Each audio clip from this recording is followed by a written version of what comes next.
begin our meditation for this month, we do so as we always do by anchoring to the breath, simply being aware of the rise and fall of the chest and abdomen without the need to control or micromanage how the breath occurs. We simply feel the natural flow of the breath.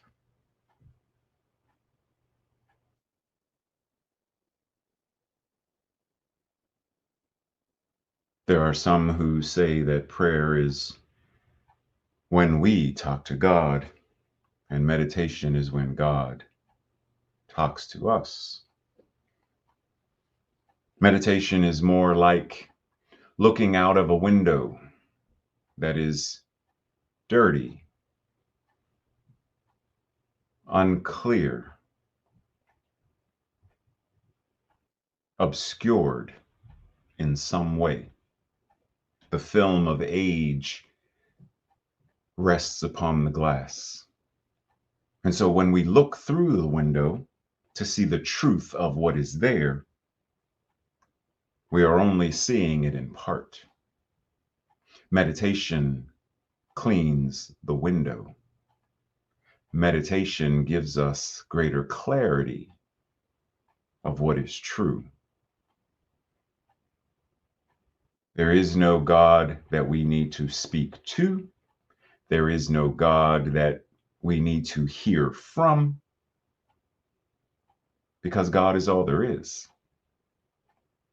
So when we are listening to our own heartbeat, we are listening to God. When we are members of the deaf community who listen with our eyes, the colors that we see, God sharing, speaking to itself through the colors of the leaves as they change in the fall. The feeling of the water at the beach crashing upon our feet as the waves come in and go out. God speaking to God. The cool breeze on a warm day, God caressing God. The beauty of a sunrise or sunset, God expressing to God. So this meditation is our opportunity to be in that space of clarity, understanding, realization that there is no separation between who and what we are and who and what God is. There is only what God is and how it is showing up in, through, and as each of us and all of us, always and in all ways.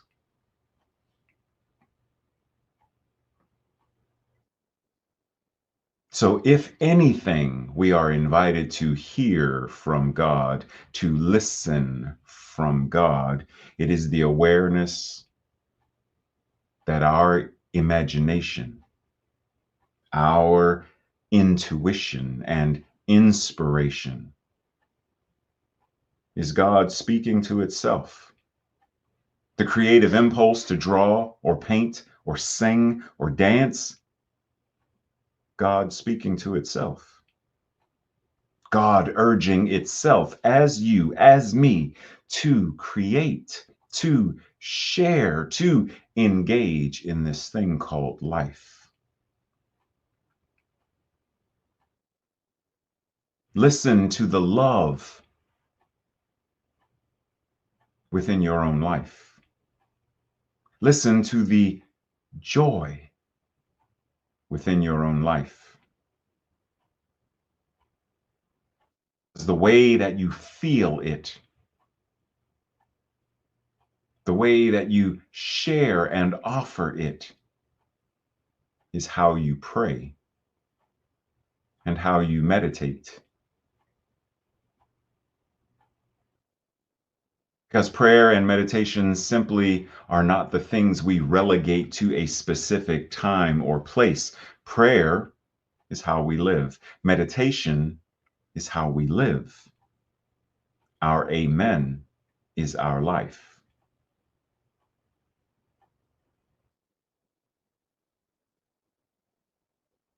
And so as we prepare to go into that space deeper,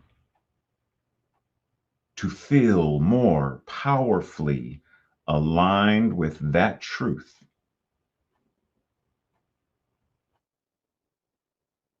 we go there. We enter into we enter into a room that has no entrance.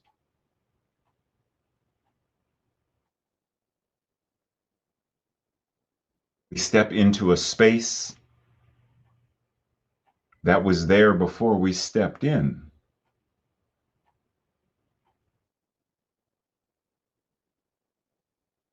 We set foot into the center of a circle when the center of the circle is everywhere.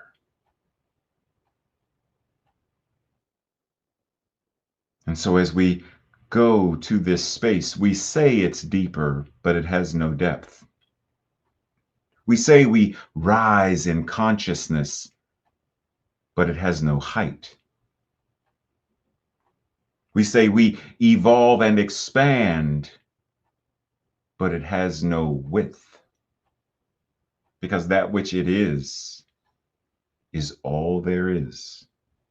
So right where you are right now, the fullness of God is. And so for the next few moments, we simply breathe and contemplate a clearer realization of this truth, that enlightenment is not simply what happens, chop wood, carry water before, chop wood, carry water after. Enlightenment is chopping wood and carrying water. Enlightenment is how we live. Awakening is how we live.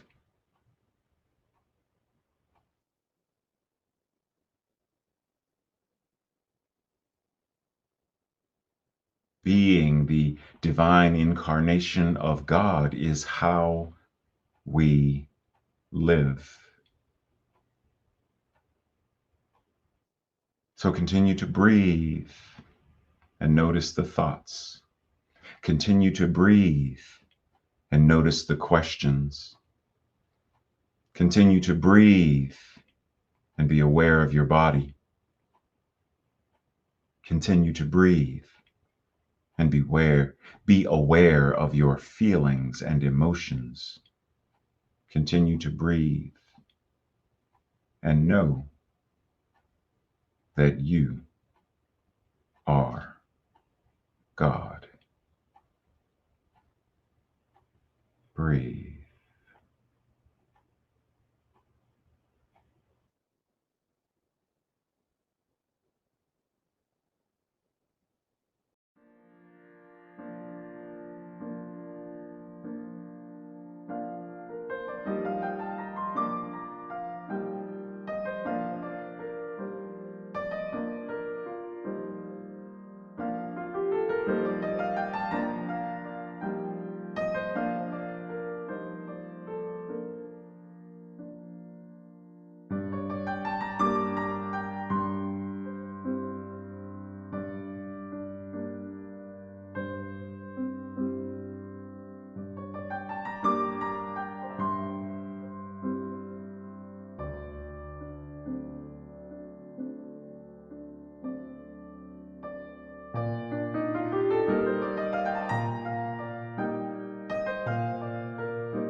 Breathe.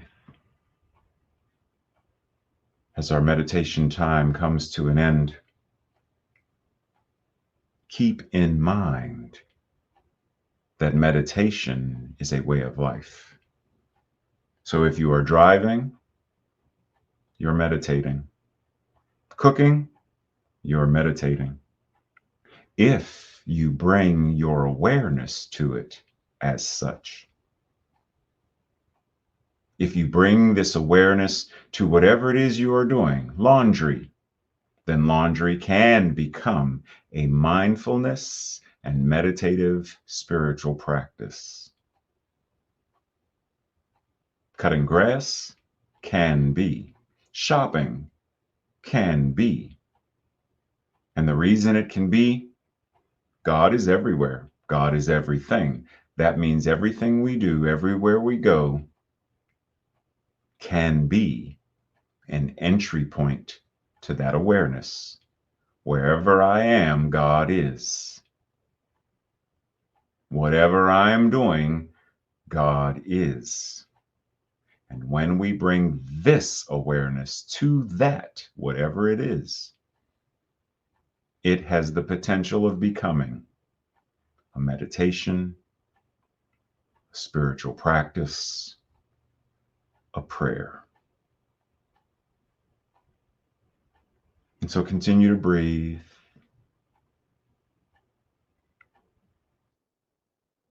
Our 11 o'clock Sunday message will begin momentarily. Namaste and blessings.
Hello and welcome to the Center for Spiritually Integrated Arts, a Centers for Spiritual Living teaching center.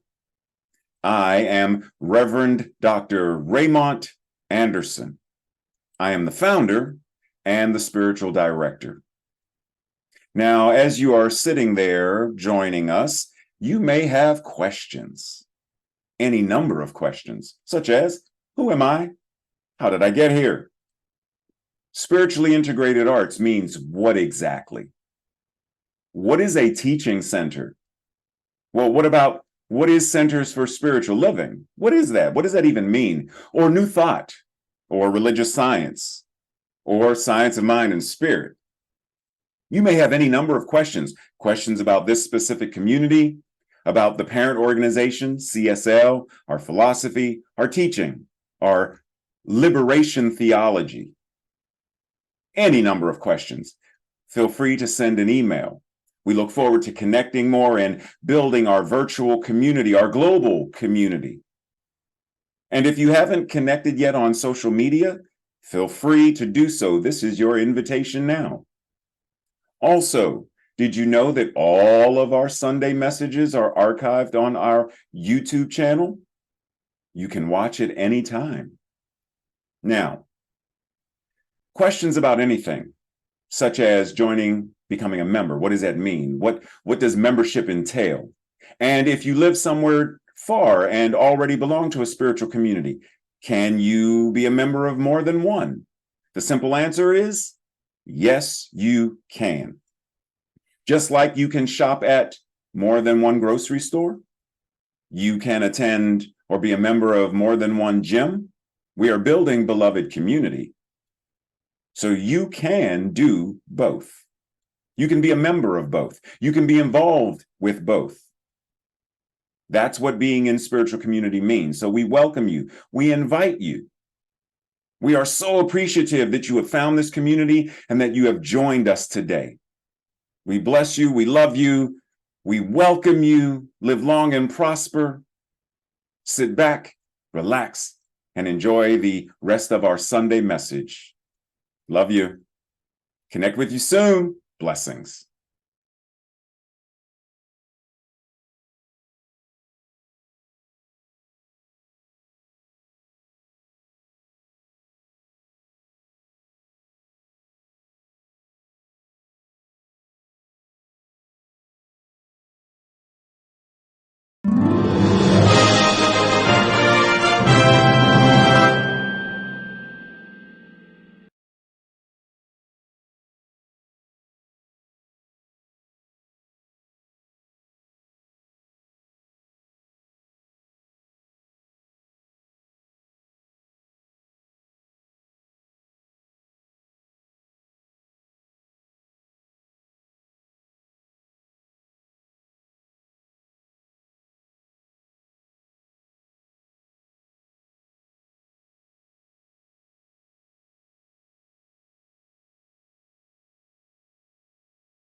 Namaste and greetings, and welcome to September. Pieces into peace.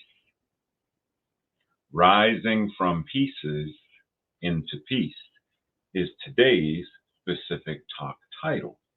Now, the theme for the month: when it feels like everything is falling to pieces, breaking up and falling apart, how can you find more peace?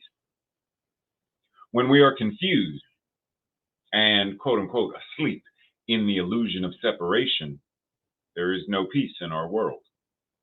Spiritual wisdom and tools can help us awaken and rise to the truth that, as Dr. Ernest Holmes said, peace is always at the center of our own soul.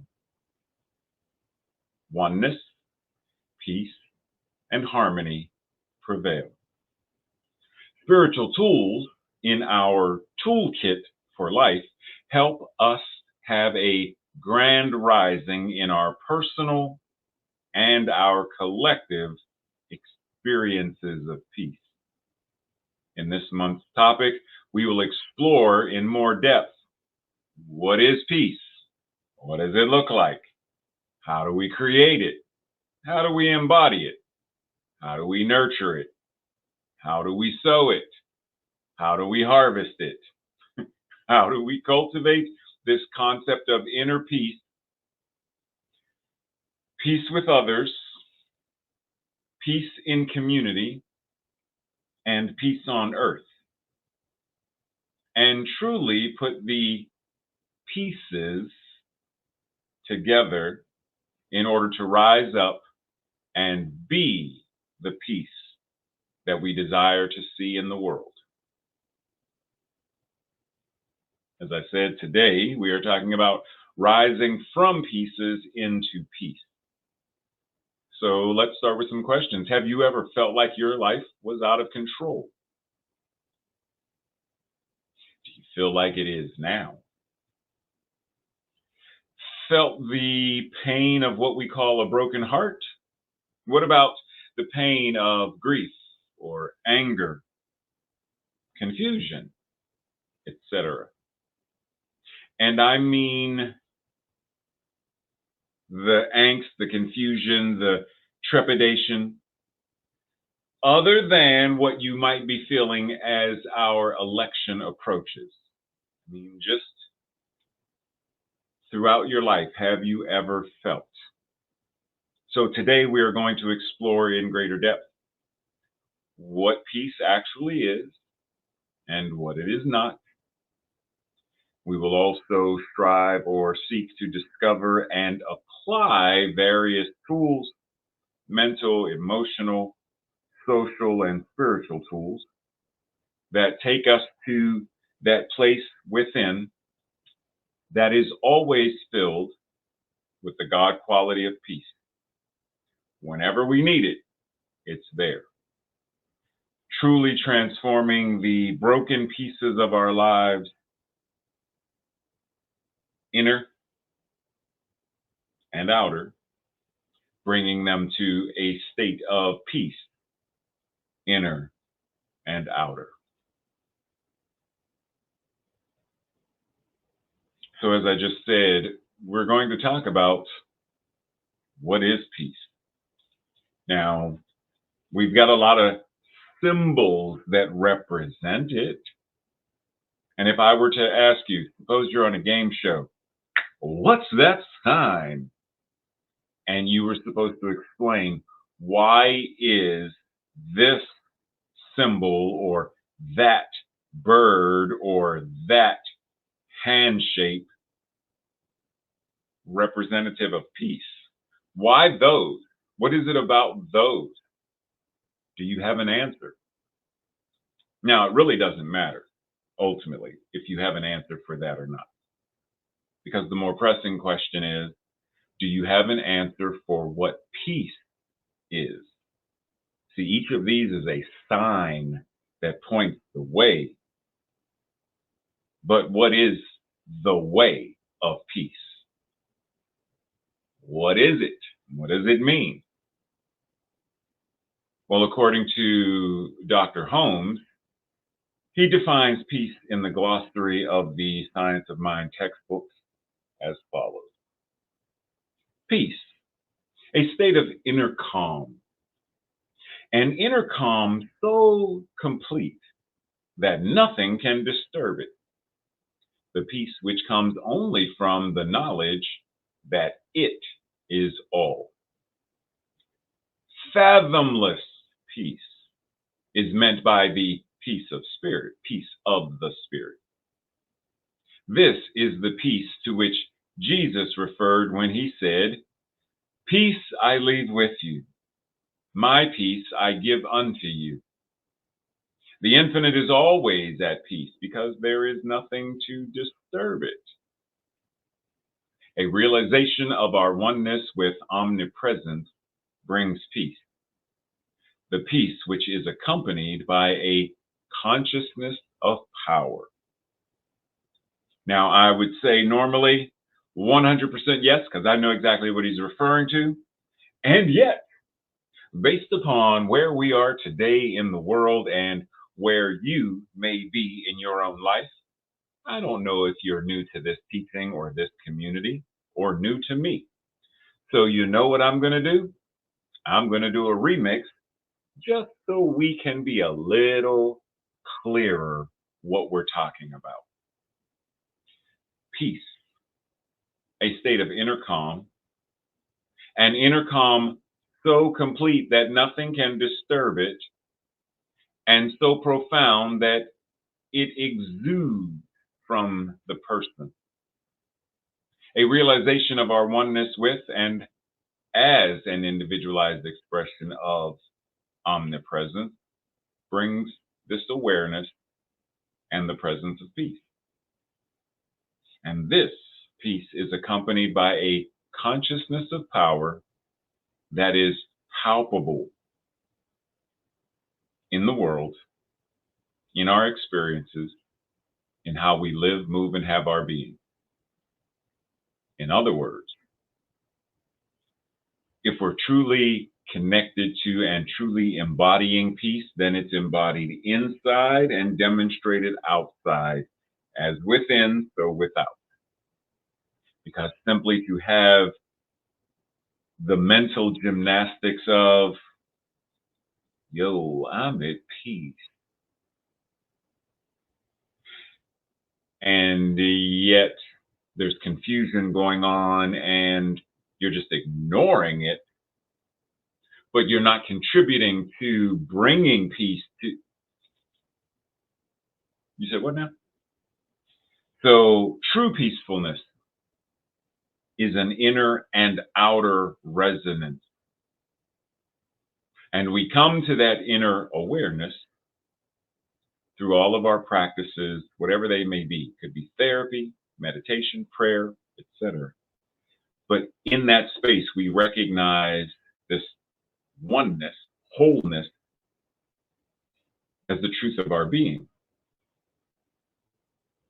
And when we connect with the truth of our being to that degree, then that feeling of, that expression of the embodiment of peace becomes our default setting.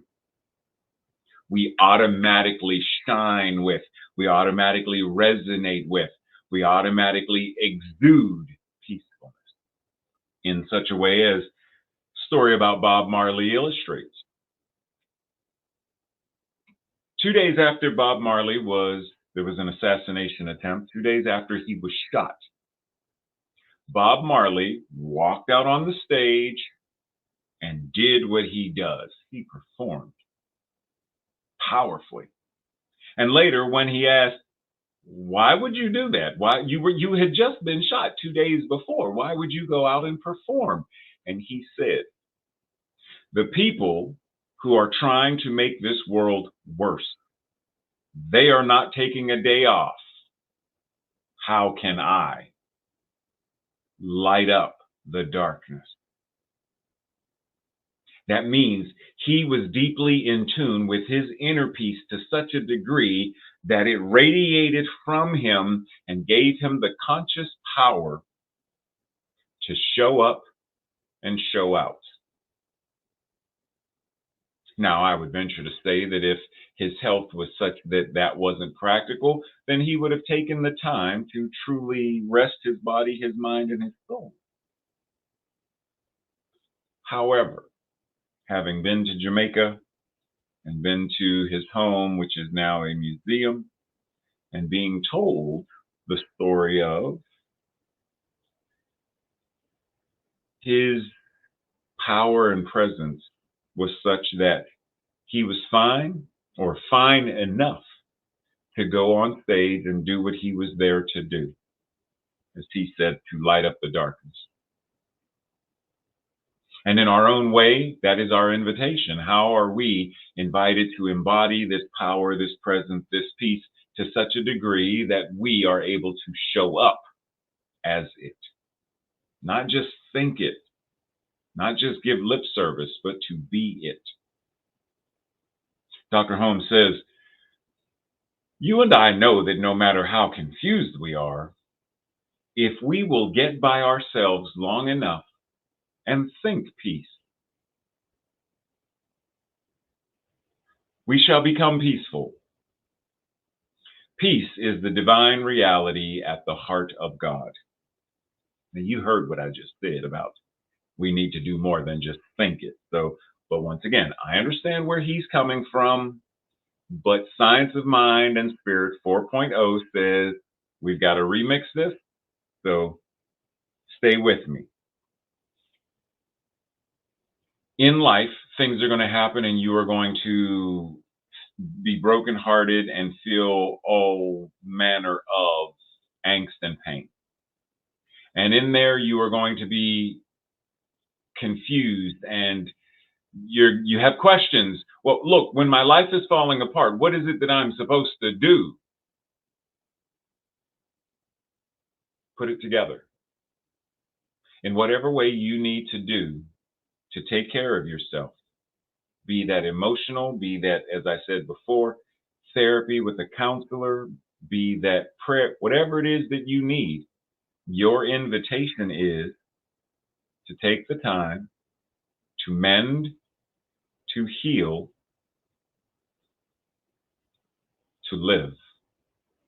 Because in life, there are times when we are going to be brokenhearted, our spirit may be broken, a relationship, a breakup. We may break down and cry and break down emotionally, have a mental breakdown. The stuff happens to many people. And the Japanese art of kintsugi reminds us that from these broken pieces, we are able to rejoin them. We are able to mend them. Using gold, we are able to reconnect. Now, unless you're new, you know that I love a good acronym. So kintsugi becomes an acronym whereby we understand that kindness initiated now towards self uncovers God inevitably. That's how you heal the broken pieces. Kindness that is initiated right now towards yourself is what uncovers God inevitably and always. This is why I say it's not just thinking peace, it is taking the necessary actions, the activity of spirit. Kindness isn't just a thought, kindness is a behavior. Peace also is a behavior. So when Dr. Holmes says, when you become confused, stop and listen to your inner calm. Turn from the confusion to that deeper something within. Say, I am surrounded by peace. I am immersed in peace. There is nothing but peace. Peace, deep, calm, undisturbed. Now, this is going to feel like an affirmation that is useless and pointless if in the midst of the storm, what you are saying is, there's peace and peacefulness, and I'm immersed in peace. And we're not inviting you to bypass or metaphysical malpractice. What we are inviting you to do is, in the midst of the confusion, remind yourself that peace, in some way, shape, or form, it may show up in the calmness that gives you the ability to evacuate without panic. It may be the way that you show up to offer calm to and help someone else to calm down when they are panicked about the storm and the increasing tornado winds or whatever it is. It's not saying that automatically the storm is gone. Automatically the fire is out. Automatically, it's not saying that. It's saying even in the midst of that, it is possible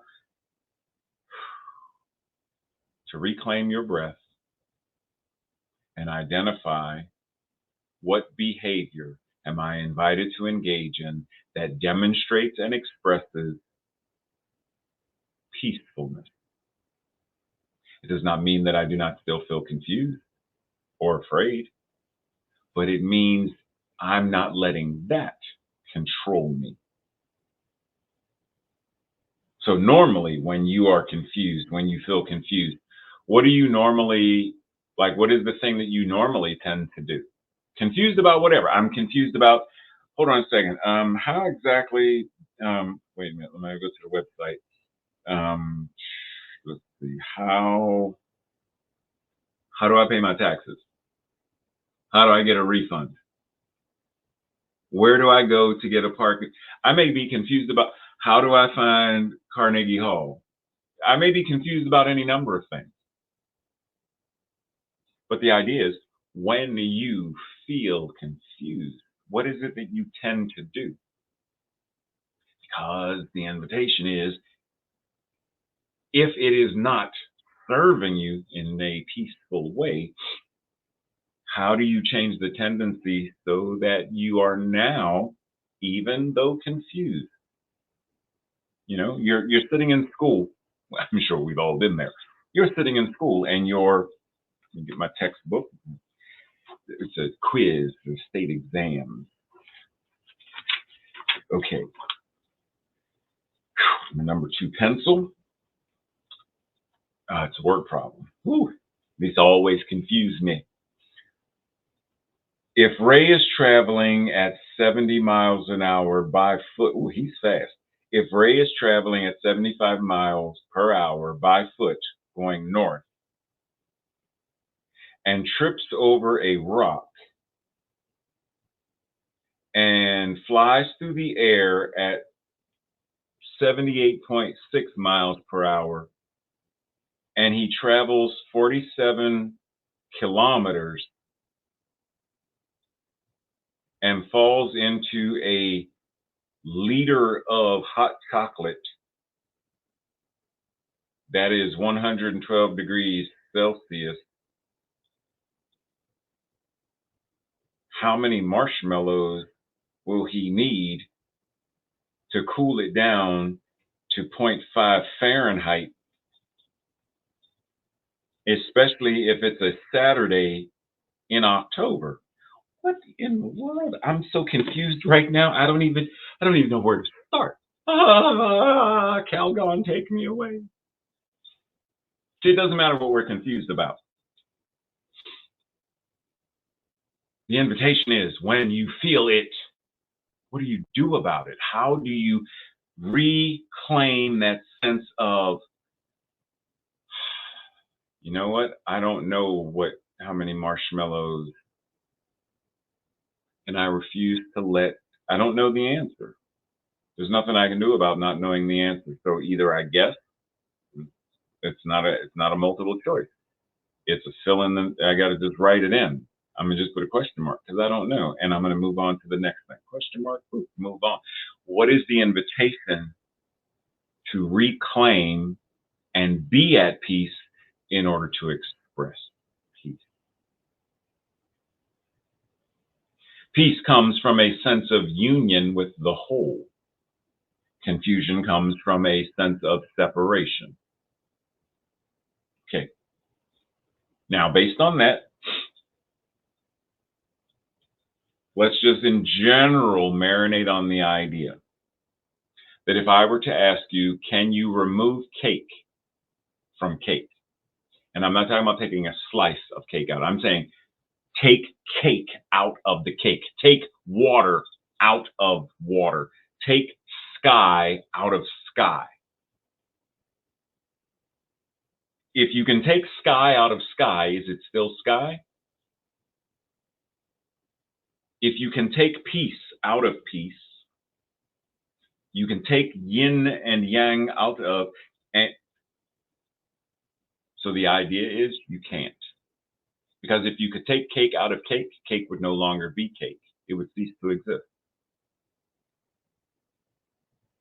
Which means, going back, this idea of oneness and wholeness, you cannot be separated, even though you are an individualized expression of oneness.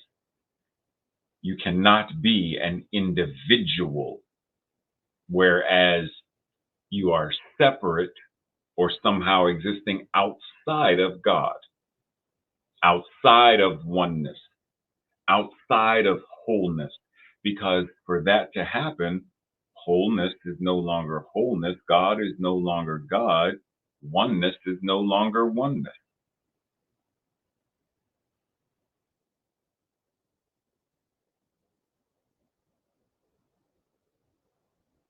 So, when we allow the idea of separation, separate political parties, and we operate based upon this separation in non-life affirming ways, then they become at odds. They are now enemies or opponents. And in being opponents, they are opposed to one another and they show up in opposition to one another, not cooperation. So, in order for us to live, move, and have our beingness as peace itself, we are invited to remind ourselves as often as needed that which God is, I am. That which oneness is incarnating itself as me. That which wholeness is expressing itself in, through, and as me. Always, no matter what I am thinking, no matter what I am feeling, that truth of my being, which is also the truth of your being, is unchanging.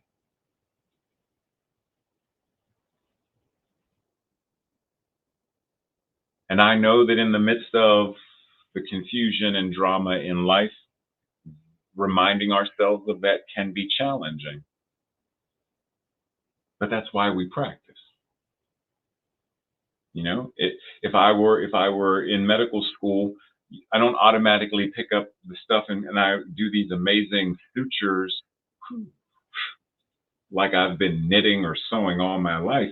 It takes time to be able to hold the and loop the and so that when I am now in the ER and a patient comes in and they need stitches, I've practiced it enough that I'm able to do it effectively now. Even if I am under pressure, I have to hurry up and do this in order to save their life or in order to move to the next thing to help the doctors or the nurses or whomever. I am far more skilled at it because I've practiced it. An unknown author offers us peace. It does not mean to be in a place where there is no noise, no trouble, or no hard work. It means to be in the midst of those things and still Be calm in your heart, in your mind, in your soul. There is an old haiku by Basho that says, an old silent pond. A frog jumps into the pond. Splash. Silence again. What does this remind you of or invite you into regarding your divine peacefulness as a way of life? Reverend Dr. Marilyn Leo invites us, I accept only peace and calm contentment. I accept only peace and calm contentment. For the peace of God is my peace now. Now, I want to explore this idea for a second. The peace of God. What is the peace of God? See, I understand if you say a piece of cake. And oftentimes when we get to that of, there's an idea of separation. And I want us to move beyond that so we are not thinking or feeling peace of as separate, but one and the same. So I invite you to revisit this recording at some point later or look it up yourself and go over the various meanings of love.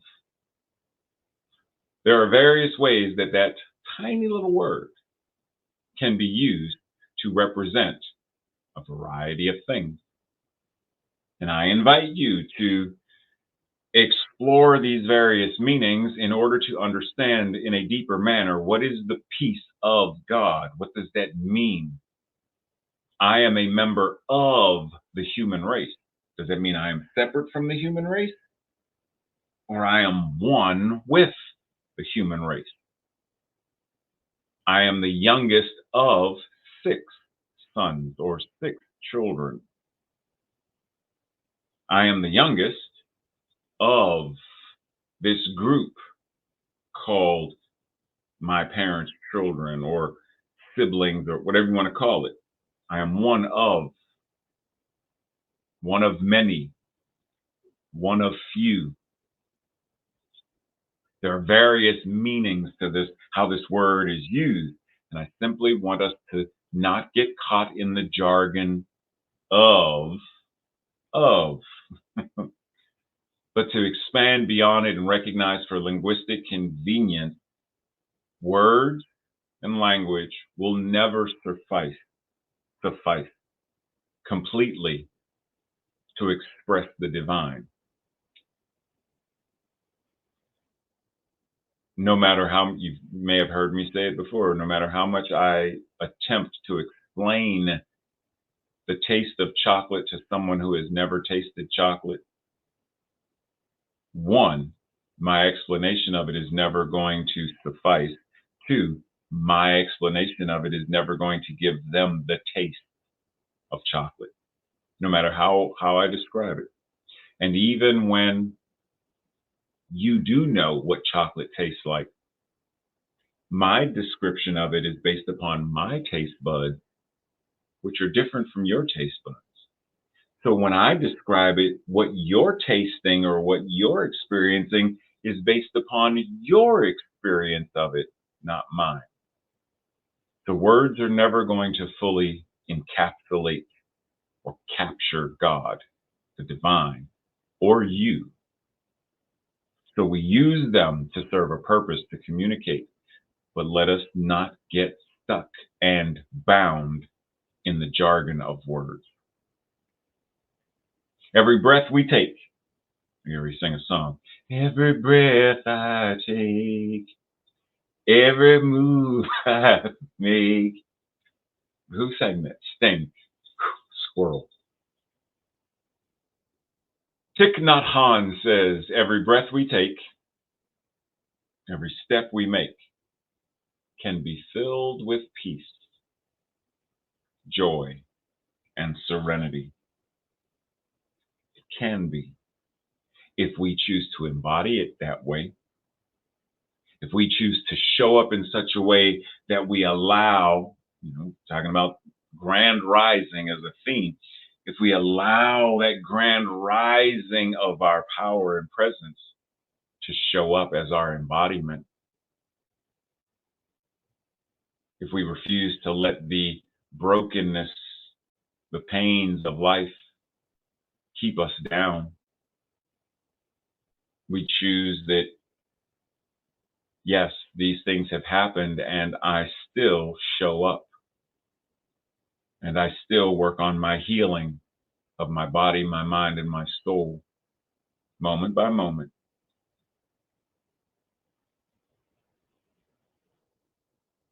Then, yes, every step, every word, every action is embodying the energy of peace and serenity and more. And this is not an invitation to bypass anything, because this is actually an invitation into deeper practice of all manner of our spiritual practices and mental health practices, etc. Because it's actually an invitation to choose. We want to embody every step, peace and serenity, and then choose therapy, medication if necessary, counseling, rest, whatever it is you need, whatever it is that person needs, whatever it is that person needs. The invitation is to choose it if it gives you the capacity to embody peacefulness and healing, calm, serenity, love. Breathe. When we know what science of mind and spirit is, we practice it and live it as a way of life. We not only understand the illusion of separateness and the truth of oneness, but we also understand how to influence and impact the collective in more life affirming ways as we more consciously align with what it means to be peace. We experience the full spectrum of life, the ups and downs, the highs and lows, and we keep it moving, healing, evolving, transforming to the best of our ability in the moment. This is why it is called a practice. Science of mind and spirit does not offer us a way to practice peace per se, but rather a way to know that peace is the practice and the path. Breathe.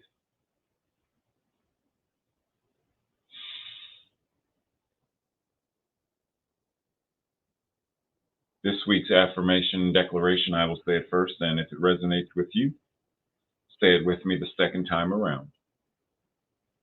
I easily tune into the peace at the center of my soul. Breathe. Now, before I repeat it, let us be reminded God is a circle, circumference nowhere, center everywhere. Keep that center in mind when we say at the center of my soul, because you don't simply have a soul. All that you are is a divine incarnation, soul, spirit, source. Together, I easily tune into the peace at the center of my soul. So it is. This week's Thursday night study group questions, or your own personal, journal questions. Number one, what does peace mean to me? How do I distinguish and experience inner peace and outer peace? Number two, what spiritual practices assist me in experiencing peace? What other practices that may not be categorized as spiritual practices assist me in experiencing peace? Number three, what practices help me to self regulate emotionally? Number four, when do I tend to experience the absence of peace or the leave it at that? When do I tend to experience the absence of peace? What do these times look like externally? What do they look like internally or feel like? In what areas of my life do I currently experience the absence of peace? It should be, or I experience it to a lesser degree. And lastly, how can my peacefulness, influence and impact world peace?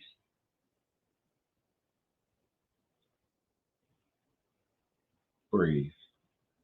And we enter into that space of peacefulness, that space of knowing that that which God is what we are right here, right now.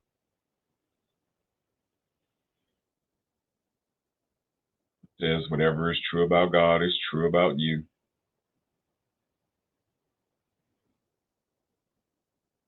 The infinite awareness of serenity is incarnating as each one of us.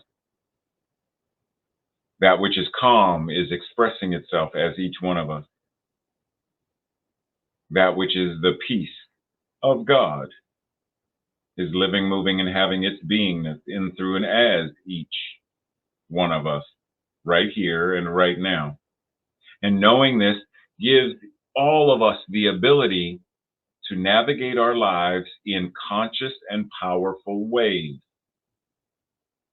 In the same way that someone who has been trained to do CPR, they remain calm even though it's an emergency situation.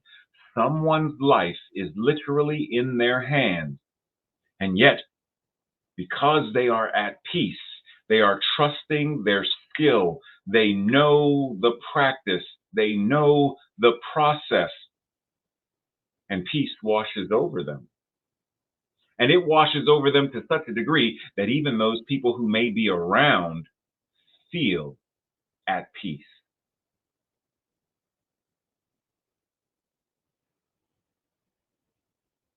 We practice it in how we talk. We practice it in how we decolonize our beliefs. We practice it in how we change and transform and heal emotional wounds or generational trauma. We practice it in how we engage in relationship. We practice it when we are driving and someone cuts us off without using a turn signal. We practice it in how we stand in line and it's a 10 items or less, and there's someone in front of us with 72 items in their cart. We practice it in how we live our lives. We practice it. But we have to be able to identify what is peace in order to practice it. And so in this moment, what we are actually saying is recognizing that peace, the peace of God is God. What we're practicing is the power and the presence of God. Not simply peace, but the power and the presence of the divine. Whether it is through love, through peace, wisdom, creativity, it's all God.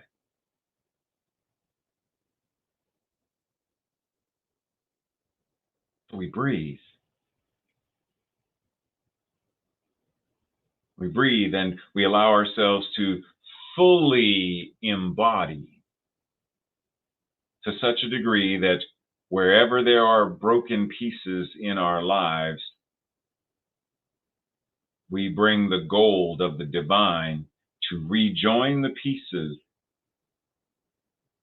of our hearts and our minds and our souls, of relationships that we are working to strengthen, while also understanding that some relationships are meant to be separated. The bridge has been burned. Not every relationship, because we can still understand that they too are God, but not every relationship is meant to be the way that it was, or still connected, or still intimate. Some relationships are best served apart. So it is our discernment and our wisdom that gives us the wisdom to know this broken piece, let it go. This broken piece, I bring gold and I rejoin, for this is life affirming and that is not. And knowing this, the law says yes, the law agrees, the law says amen, the law does what it does and demonstrates accordingly. And knowing that that's what it does, then I do what is mine to do. I trust, am convicted, and am confident in my ability to live peacefully, to speak peacefully, to show up as peace, to be peace. And as the song that is sung in many centers, let there be peace on earth and let it begin with me. That song becomes, yes, there is peace on earth and it has begun with me. I choose right now to be that peace. And because of that, there is peace on earth, goodwill to all, and it is a world that works for all. That is the amen that I live. And as I say this, I say it for all of us who are gathered. That is the amen that we live right here and right now. That is what is so. And so it is.